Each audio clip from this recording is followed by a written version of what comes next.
Mansour Farhang is a professor of politics at Bennington College, where he studies U.S. Iran relations.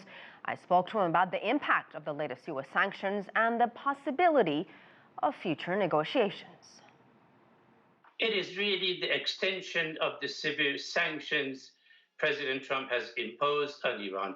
I don't know the extent to which Ayatollah Khamenei's resources are in the banking system that could be subjected to the secondary sanctions of the United States. But based on unofficial reports, he controls more than $100 billion. And there is no question that some of this money could be in the banks or invested in the Persian Gulf states, in a country like Qatar, Oman, Japan, Canada. It's conceivable. I don't have the detailed information, but to the extent that the investments or the deposits could be located, this is an important decision. But what about Iran's foreign minister, Javad Zarif, who is basically the spokesperson for Iran?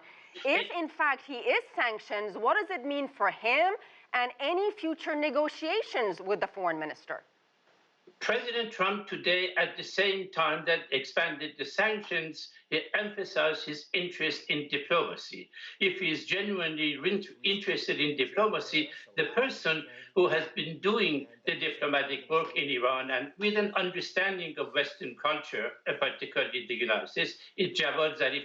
It doesn't make sense to say that the United States is interested in diplomacy, but at the same time sanctioning the foreign minister who has had regular contact, someone who has lived in the United States for 30 years. It doesn't make sense. And my guess is that he is not going to be included in the sanctions in the coming days. President Trump sort of patting himself on the back from pulling back from striking Iran following Iran's downing of that U.S. drone.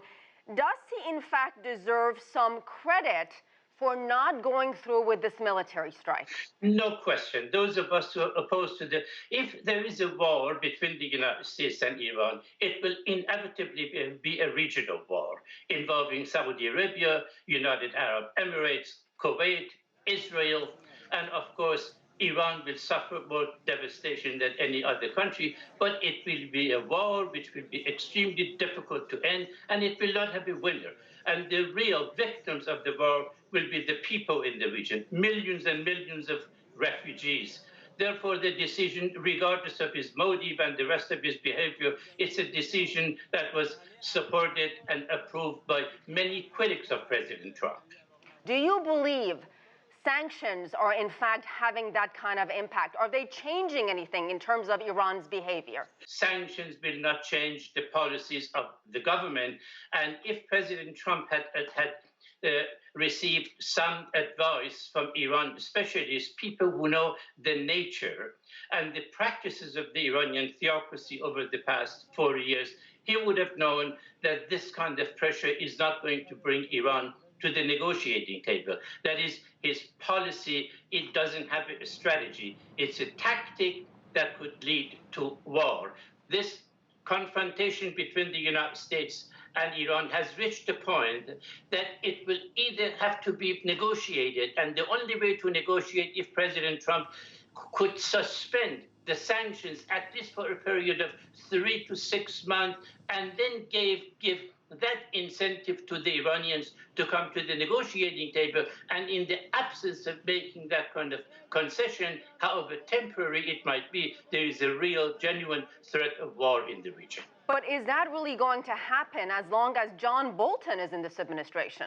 Exactly. At the same time, it's possible, given the way President Trump operates, it's conceivable that he will make this kind of concession through third parties and deny it. So Iran will actually benefit from exporting oil.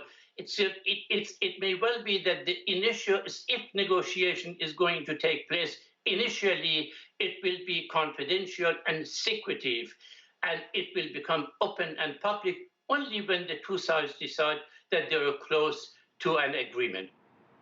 And our thanks to Professor Mansour Farhang.